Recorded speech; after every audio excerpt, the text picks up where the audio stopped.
Commander Zeftal of the Galactic Defense Coalition stared at the holographic display with growing horror. Red markers spread across the star map like a plague, each one representing another fallen system. The Devourers had broken through the Outer Rim defenses 3 cycles ago, and their advance seemed unstoppable. Status report, Zeftal commanded, his 4 arms clasped behind his back in the traditional Kethari military stance. Lieutenant Vexera, her crystalline features reflecting the crimson warning lights, stepped forward. Sir, we've lost contact with 14 more systems in the past rotation. The Devourers consumed the entire Nexus Prime colony. 8 billion souls gone. The bridge fell silent, except for the soft hum of life support systems. Nexus Prime had been one of their strongest fortress worlds, protected by 3 battle fleets and a planetary defense grid that could level moons. If it had fallen, nowhere was safe. What about the Valorian Armada? Asked Captain Mordoon, the grizzled Thrakari veteran, whose scales bore scars from a dozen campaigns. Destroyed at the Battle of Kepler Station, Vexera replied, her voice barely above a whisper. Admiral Kreshtar made his last stand there. They took 17 Devourer ships with them, but she didn't need to finish. Everyone knew the math. For every Devourer vessel destroyed, 3 more seemed to take its place. The enemy's technology was beyond anything the Coalition had ever encountered.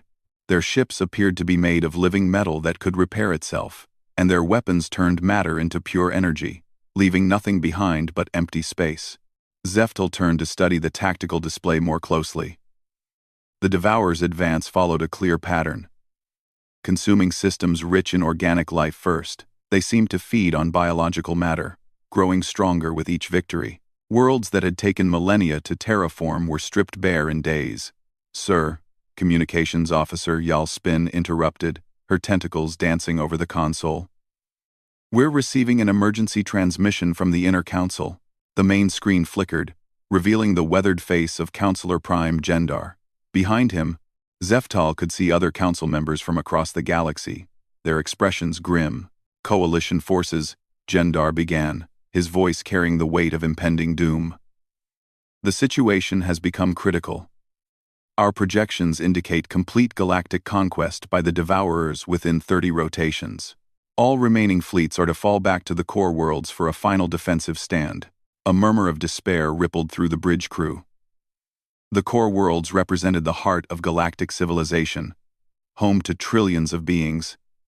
If they fell there, it would truly be the end. However, Gendar continued, and something in his tone made everyone lean forward. Our xenoarchaeologists have discovered something. Ancient records speak of a species that once fought creatures similar to the Devourers, a species that called themselves humans. Zeftal frowned. The name meant nothing to him, and judging by the confused looks around the bridge, it was unfamiliar to his crew as well. These humans originated from a planet called Earth, located in what we now call the Sol Exclusion Zone. For the past millennium, that system has been quarantined due to dangerous radiation levels. Our deep space probes have detected no signs of life. The counselor paused, his expression grave. But the ancient records suggest these humans possessed something unique. They called it the warrior spirit. Legend speaks of their ability to fight impossible odds and emerge victorious through sheer determination and tactical brilliance. Captain Mordoon snorted. Legends won't stop the Devourers, Counselor. Perhaps not, Gendar admitted. But we have exhausted all conventional options. The Council has voted to authorize a desperate measure. We will broadcast a distress signal to the Sol system and surrounding space, if any humans still exist. If they have somehow survived in that irradiated wasteland, perhaps they can help us understand how to fight these creatures. The transmission ended, leaving the bridge in stunned silence. The idea seemed absurd.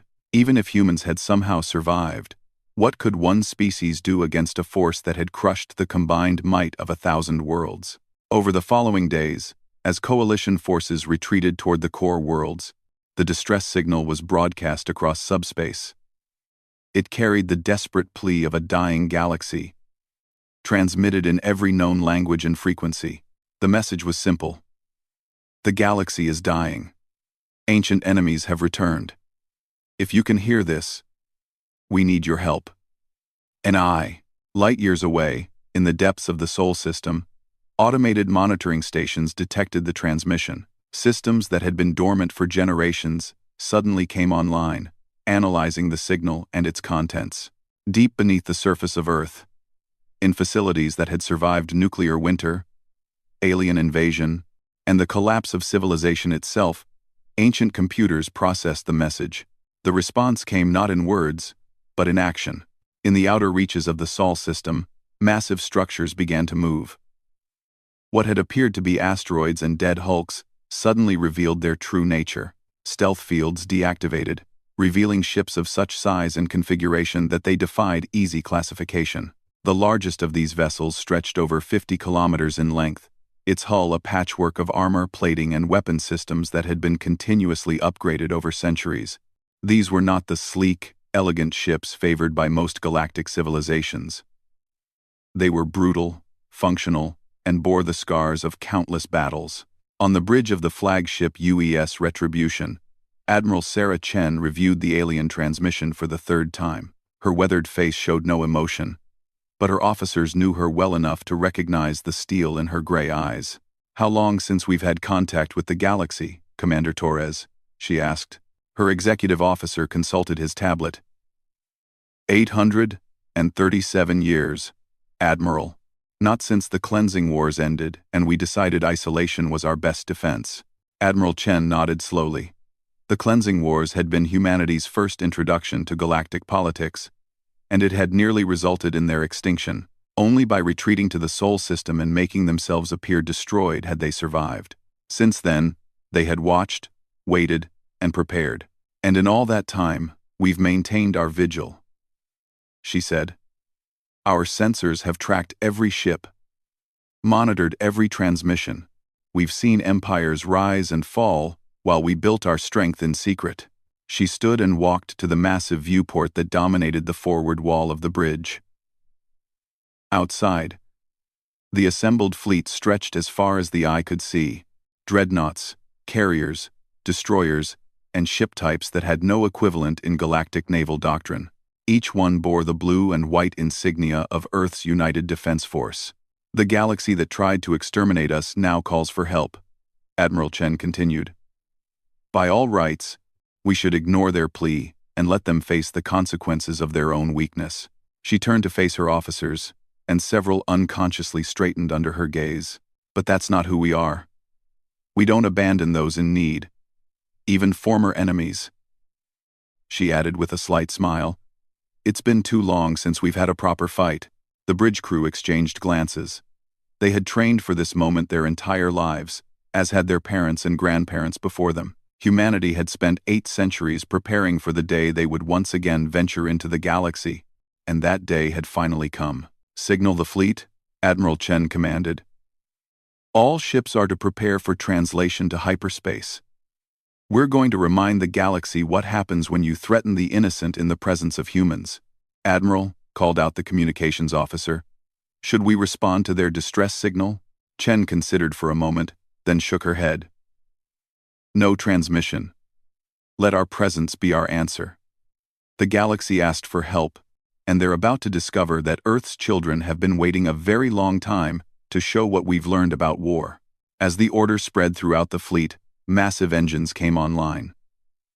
The very fabric of space began to distort around the human vessels as they prepared to enter hyperspace. For the first time in nearly 9 centuries, Earth's warships were going to war. In the Coalition Command Center on Galactic Prime, sensor operators noticed unusual readings from long-range scanners. The signals were faint and difficult to interpret, but they seemed to indicate massive objects moving at incredible speeds toward the conflict zone. Sir, reported sensor technician Dalmora to his supervisor, I'm detecting some kind of hyperspace disturbance. Multiple large contacts. Vector unknown. Supervisor Kethval barely looked up from his own console. With the Devourers advancing on 3 fronts, false sensor readings had become common. Probably debris from the Outer Rim battles. Mark it and move on. But deep in space, far from the chaos of the retreating coalition forces, something unprecedented was happening. Tears in hyperspace opened like wounds in reality itself. And from them emerged shapes that had not been seen in the galaxy for nearly a millennium. The ships that emerged were scarred and battle-hardened, their hulls telling stories of conflicts the galaxy had forgotten. They moved with a purpose and precision that spoke of centuries of preparation and an understanding of warfare that went beyond mere technology. At the head of this armada flew the UES Retribution, its sensors already cataloging the tactical situation and identifying Devourer fleet positions.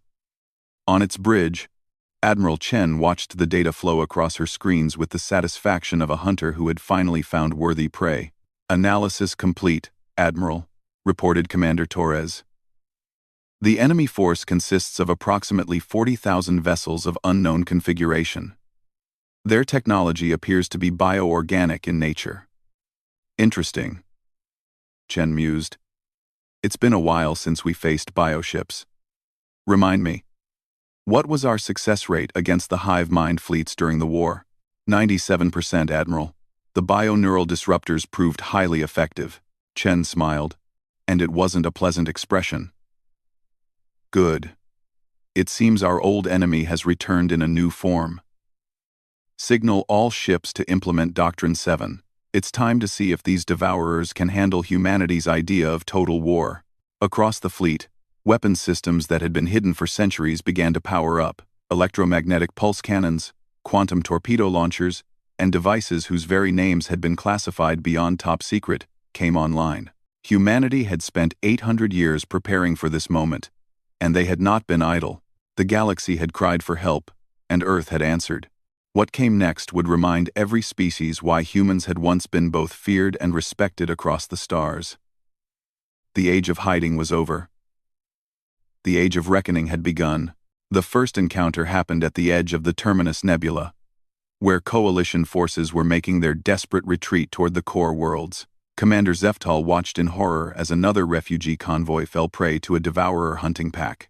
The enemy vessels moved like living predators, their bioorganic hulls pulsing with an inner light as they closed in on the helpless civilian ships. Zeftal's cruiser, the Stellar Dawn, was too far away to intervene. He could only watch as the devourers began their feeding process, draining the life from the ships and their occupants. "Sir, we're detecting massive hyperspace distortions bearing 047, reported his sensor operator with confusion evident in her voice. Multiple contacts emerging from jump space. The main display shifted to show the tactical overlay. What appeared were ships unlike anything in the Coalition database. They were massive, angular constructions that seemed to be built for one purpose: war. Their hulls bore weapon arrays that defied classification, and their approach vectors showed a mathematical precision that spoke of centuries of tactical evolution. "Unknown vessels, this is Commander Zeftal of the Galactic Defense Coalition. Please identify yourselves and your intentions." For a long moment, there was only silence. Then a voice crackled across the communications array, speaking in accented Standard Galactic, with an odd cadence that seemed almost musical. "Coalition vessel, this is Admiral Sarah Chen of the Earth Defense Force. We received your distress call. Stand clear and observe." Before Zeftal could respond, the human ships opened fire. What followed challenged everything the galaxy thought it knew about space combat. The human weapons didn't behave like conventional energy beams or plasma bolts. Instead, they fired projectiles that seemed to bend space around themselves, moving at relativistic speeds while somehow maintaining perfect accuracy. The first Devourer ship simply ceased to exist. One moment it was there. The next it was a expanding cloud of elementary particles. The second managed to deploy its bioarmor, the living metal flowing to reinforce its hull against the incoming barrage. It made no difference. The human weapons punched through the adaptive armor as if it were paper. Within 30 seconds, the entire Devourer hunting pack was destroyed. "Impossible," whispered Captain Mordun from his station. "The Devourer's adaptive armor has withstood our most powerful weapons." "How did they?" "Those aren't conventional weapons," Zeftal realized, studying the scanner readings. Look at the energy signatures. They're manipulating space-time itself. The lead human ship opened a communication channel again. Coalition forces, this is Admiral Chen. Are there survivors in the refugee convoy? Yes, Admiral, Zeftal replied, still struggling to process what he had witnessed. Approximately 40,000 civilians. But how did you? We'll discuss tactics later, Commander. Right now, we have bigger problems. Our sensors are detecting a major devourer fleet moving toward the core worlds. 2 million ships strong. 7. The number hit the bridge like a physical blow. 2 million ships was larger than the entire coalition navy at its peak strength. Admiral, Zeftal said carefully, while we appreciate your assistance, you appear to have only 50 vessels. Even with your advanced weaponry, the odds are. Commander, Admiral Chen's voice carried an edge of amusement. You're assuming this is our entire fleet. Space around the human ships began to shimmer and distort. More hyperspace windows opened, disgorging vessels in numbers that made Zeftal's head spin. Hundreds became thousands. Thousands became tens of thousands. Each ship was unique in design, yet clearly part of a unified doctrine. Some were massive dreadnoughts bristling with weapons. Others were sleek destroyers that moved like living things. And still others defied easy classification entirely. Dear ancestors, breathed Lieutenant Vexara, how many ships do you have? Enough, came the reply from Admiral Chen. Commander Zeftal, we need tactical data on these devourers. Their deployment patterns, weapon capabilities, anything that might help us understand their strategy. As Zeftal transmitted everything the Coalition had learned about their enemy, he found himself wondering what humanity had been doing for the past millennium. The ships around him represented technology that was clearly beyond current galactic standards, yet it wasn't entirely alien. There were familiar elements, improved and refined to a degree that suggested centuries of constant development. Admiral, he ventured, forgive my curiosity, but our records show the Sol system as uninhabitable. How did your species survive? There was a pause before Admiral Chen responded. Let's just say we learned to adapt, Commander. When the galaxy turned its back on us, we turned to ourselves. We've had a long time to prepare for this day. The human fleet began to move with a coordination that spoke of neural linking or some form of shared consciousness. Each ship seemed to know exactly where every other ship would be, creating formations that flowed like liquid metal through space. All Coalition vessels are to remain at minimum safe distance, Admiral Chen announced. We're implementing Containment Protocol 77 Alpha. What does that mean? Asked Captain Mordun. They found out moments later when the leading edge of the human fleet encountered the Devourer Advance Force. The battle that followed was unlike anything in recorded galactic history. The Devourers attacked with their typical swarm tactics, millions of bioships moving in perfect coordination to overwhelm through sheer numbers. Their weapons fired bursts of concentrated dark energy that could strip the atomic bonds from any known material. The humans responded with impossible precision. Their ships didn't fight like individual units but as a single organism. When Devourers tried to flank one vessel, another would appear from an impossible angle to provide cover. When the enemy deployed their adaptive armor, human weapons would shift frequency and targeting to exploit weaknesses that appeared only milliseconds after they formed. But it was the human superweapons that truly defied belief.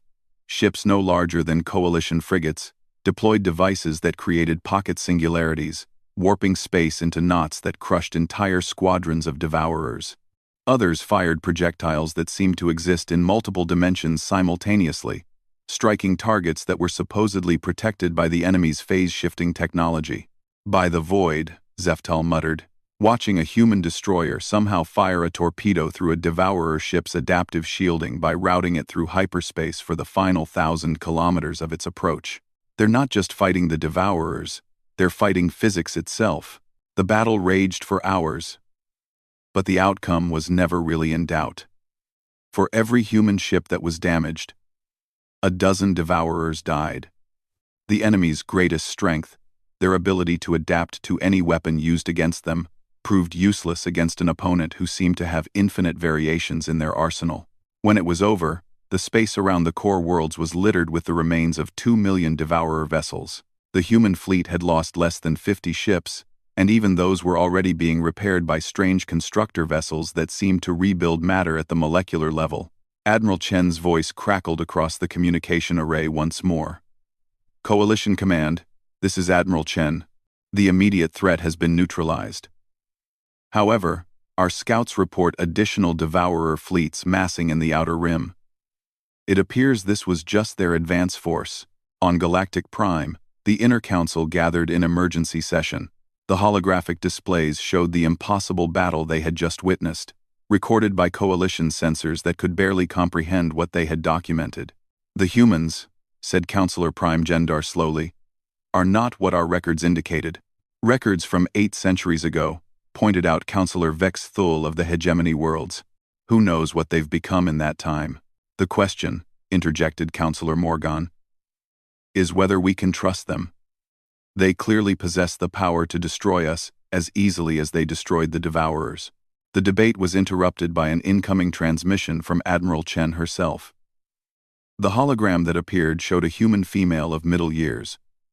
Her gray hair pulled back in a military style. Her uniform was simple but functional, and her eyes held a depth that spoke of experience beyond her apparent age. Honorable counselors, she began, her voice carrying across light years with crystalline clarity. I understand your concerns. My species has been absent from galactic affairs for a very long time, and our return under these circumstances must be troubling. Counselor Prime Gendar leaned forward. Admiral Chen, we are grateful beyond measure for your assistance. But we must ask, what do you want in return? Admiral Chen was quiet for a moment, as if considering how to phrase her response. 837 years ago, the galaxy decided that humanity was too dangerous to exist. You tried to exterminate us, and when that failed, you quarantined us in our own system. We accepted that judgment and withdrew from galactic society. The council members shifted uncomfortably. The human suppression wars were not a proud moment in galactic history, but during our isolation, Chen continued, we watched. We monitored your communications, tracked your conflicts, observed your development. We saw empires rise and fall, witnessed both great acts of compassion and terrible atrocities. And we learned something important. What? Asked Counselor Gendar. That the galaxy is capable of both great evil and great good, but it's fundamentally worth protecting. The beings who live on these worlds, who build families and create art and reach for the stars, they deserve to exist. They deserve to be free from predators like the Devourers. Admiral Chen's expression hardened.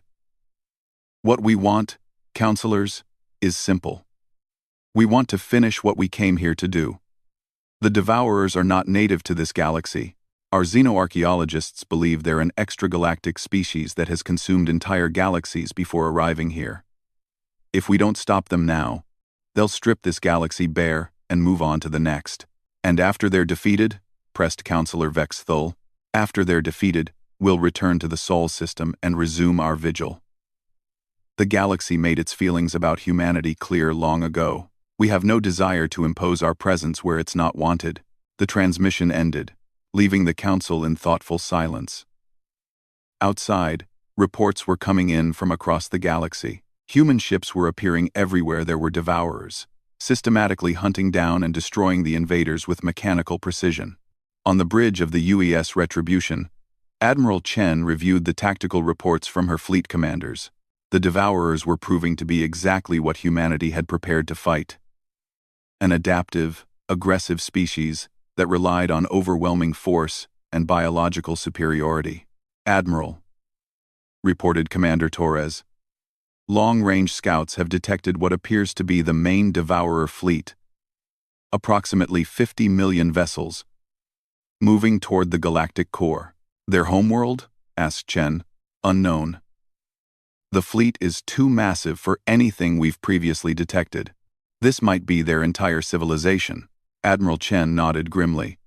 50 million ships was beyond anything the Coalition could hope to face. But humanity had spent 8 centuries preparing for exactly this scenario. The question wasn't whether they could win, but how much of the galaxy would be left when the fighting was over. Signal the fleet, she commanded. Implement Operation Lazarus. It's time to show these devourers what happens when they threaten humanity's neighbors. Across the galaxy, human ships began to converge on the galactic core, their destinations set for a confrontation that would determine the fate of trillions of sentient beings. The final battle was about to begin. The galactic core had become a graveyard of stars. The Devourer main fleet, 50 million bioships strong, had begun the systematic consumption of entire solar systems to fuel their final assault. Ancient civilizations that had existed for millions of years were being reduced to base matter in hours. Admiral Sarah Chen stood on the observation deck of the UES Retribution, watching the distant glow of dying stars. Her fleet had grown as more human vessels arrived from deep space, emerging from hidden bases and secret shipyards scattered throughout the outer rim. They now numbered over 1 million ships, but the enemy still outnumbered them 50 to 1.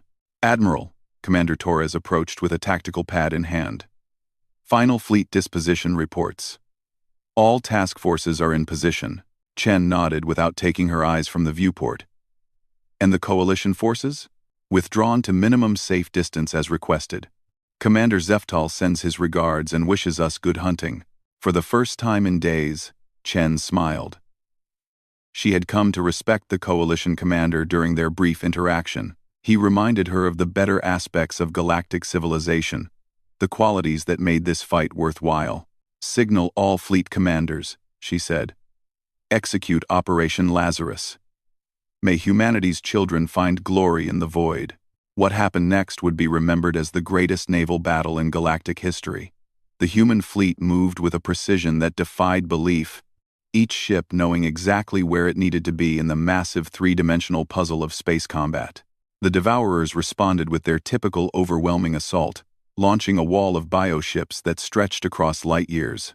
Their strategy had worked against every other species they had encountered: swarm the enemy with superior numbers while adapting to their weapons in real time. But humanity had spent 8 centuries studying that exact strategy. The human fleet suddenly dispersed, their ships scattering across impossible distances in the span of seconds. What had appeared to be conventional vessels revealed hidden capabilities as they engaged experimental drive systems that folded space around them, allowing them to be in multiple locations simultaneously. Phase 1 initiated, reported the fleet tactical coordinator. All units are implementing dispersal protocol 7 to 7. From his command chair, Admiral Chen watched as her carefully laid plans unfolded. The Devourers had expected to face a conventional fleet in conventional battle. Instead, they found themselves fighting an enemy that seemed to exist in multiple dimensions at once. Human ships would appear from nowhere, strike with devastating precision, then vanish before the enemy could respond. The weapons they used defied every known law of physics: temporal disruption torpedoes that aged enemy ships into dust in seconds, quantum cascade bombs that turned matter into energy and energy into nothing, dimensional anchors that locked Devourer ships into normal space, preventing them from using their phase-shifting abilities. But the true genius of humanity's strategy became apparent as the battle progressed. Every weapon they used was designed not just to destroy, but to prevent adaptation.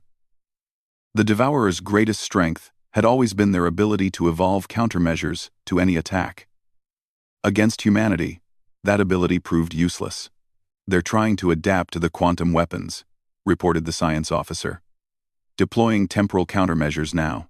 "Temporal attacks confirmed ineffective against enemy adaptation," called out another voice. "Switching to dimensional phase weaponry. Dimensional weapons showing reduced effectiveness. Implementing exotic matter bombardment." On and on it went, humanity cycling through weapons technologies that most species couldn't even theorize. Each time the Devourers began to adapt to one form of attack, the humans would switch to something completely different, keeping the enemy perpetually off balance. But it wasn't just the weapons that made the difference. It was the way humanity fought as a single organism. Their ships moving in perfect coordination despite being scattered across millions of cubic kilometers of space. They had learned from every species they had ever encountered, incorporating the best tactical doctrines of a dozen civilizations and improving them beyond recognition. "Admiral," Commander Torres called out, his voice tense with excitement, We've identified what appears to be the Devourer command structure, massive bio-construct at coordinates 77 Mark 44. Chen studied the tactical display. The structure was enormous, easily the size of a small moon. Bioships were attached to it like parasites, drawing sustenance from the central mass. If their intelligence was correct, destroying it would cripple the entire Devourer fleet. Distance to target? She asked. 47 light minutes, Admiral. It's heavily defended by approximately 2 million escort vessels. Chen considered the options. A direct assault would cost thousands of human lives, even with their technological advantages. But there was another way. One that would demonstrate why humanity had been both feared and respected across the galaxy. Signal the Prometheus and the Einstein, she commanded. Prepare for synchronized reality fracture. We're going to show these Devourers what happens when you threaten the innocent. The two ships Chen had named were unlike anything else in the human fleet. They were research vessels that had been converted for a single, specific purpose: breaking the fundamental laws of physics. What they were about to attempt had been theoretical until this moment. Both ships began to emit energy signatures that made nearby space itself unstable. Reality rippled around them like water, and sensors throughout the fleet registered readings that should have been impossible. Reality fracture in progress, reported the Einstein's captain over the communication array. Dimensional barriers are destabilizing. We have a window of approximately 47 seconds. What happened next challenged every scientific principle known to galactic civilization. The Prometheus and Einstein created a crack in space-time itself, a wound in reality that bypassed every known law of physics. Through this crack, they fired a single projectile, a conventional nuclear warhead that had been in humanity's arsenal for over 1,000 years. The warhead emerged from the reality fracture directly inside the Devourer command structure, bypassing its shields, armor, and defensive systems entirely. The explosion that followed was visible from across the galaxy as the bioconstruct's central mass was converted to energy. The effect on the Devourer fleet was immediate and catastrophic. Without their central command node, the bioships began to act independently, their coordination collapsing into chaos. Ships that had moved with perfect unity suddenly turned on each other, their bio-neural networks seeking new sources of control. All units, Admiral Chen announced across the fleet communications, initiate final phase operations. The enemy is broken. Now we finish them. The human fleet converged on the scattered Devourer vessels like wolves among sheep. Without coordination, the bioships were helpless against humanity's superior tactics and exotic weapons. One by one, they were systematically destroyed or driven from the galaxy entirely. When it was over, the space around the galactic core was filled with debris and the scattered remains of what had once been the greatest threat the galaxy had ever known. Of the 50 million Devourer vessels that had entered the battle, fewer than 1,000 escaped to the void between galaxies. From his flagship, Commander Zeftal watched the human fleet begin to withdraw from the battlefield. The victory had been so complete that it seemed almost surreal. An enemy that had conquered half the galaxy in a matter of months had been utterly destroyed in a single engagement. Signal the human flagship, he ordered. I want to speak with Admiral Chen. When the communication link was established, Zeftal found himself looking at the weathered face of the human commander. She looked tired but satisfied, like a craftsman who had just completed a particularly challenging project. Admiral, he began, on behalf of the Galactic Coalition, I want to express our profound gratitude. What you've accomplished here, it saved us all. Admiral Chen nodded acknowledgement. We did what was necessary. Commander, the Devourers were a threat to all organic life in the galaxy. That includes humanity. Will we see you again? Zeftal asked. Your technology, your knowledge, you could help us rebuild, make the galaxy stronger than it was before. For a moment, Admiral Chen's expression softened. Commander, 8 centuries ago your ancestors made a choice about humanity's place in the galaxy. We've learned to respect that choice. The galaxy is safe now. Our work here is done. End.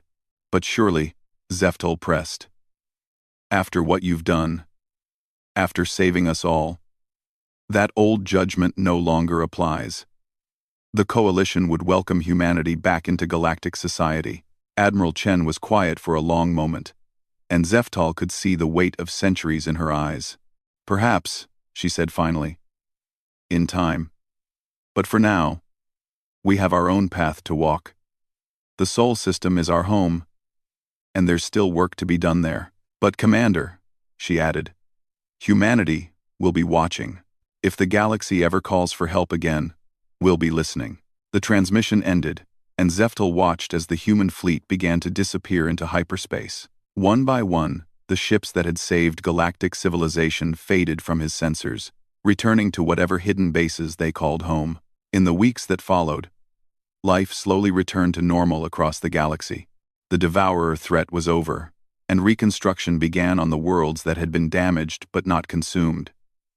Stories of the battle spread from system to system, growing with each telling until they became legend. But in the quiet corners of the galaxy, in the deep space monitoring stations and the xenoarchaeology departments of major universities, scientists worked to understand what they had witnessed. The human fleet had displayed technologies that seemed to violate the fundamental laws of physics, yet they had clearly been based on recognizable scientific principles.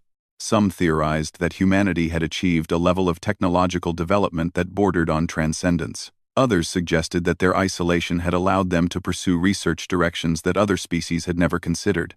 A few, perhaps wisely, simply accepted that there were still mysteries in the galaxy that were beyond current understanding. On Earth, in the deep command bunkers that had protected humanity through the long years of isolation, Admiral Chen filed her final report on Operation Lazarus. The galaxy was safe, the immediate threat eliminated, and humanity remained hidden from those who might wish them harm. But she knew that this was not the end of the story. The galaxy was vast, and there were always new threats emerging from the darkness between the stars. Somewhere out there, other ancient evils might be stirring. Other species might be calling for help, and when they did, humanity would be ready. The monitoring stations remained active, their sensors sweeping the galaxy for any sign of new danger. The hidden fleets maintained their readiness, their crews training for conflicts that might not come for generations. The research facilities continued their work, pushing the boundaries of science and technology in preparation for the unknown. The galaxy had called for help, and Earth had answered. Now, in the silence of space, humanity resumed their vigil. They were the watchers in the void, the guardians that others never saw, the protectors that asked for nothing in return. And if the galaxy ever cried for help again, they would be ready to emerge from the darkness once more.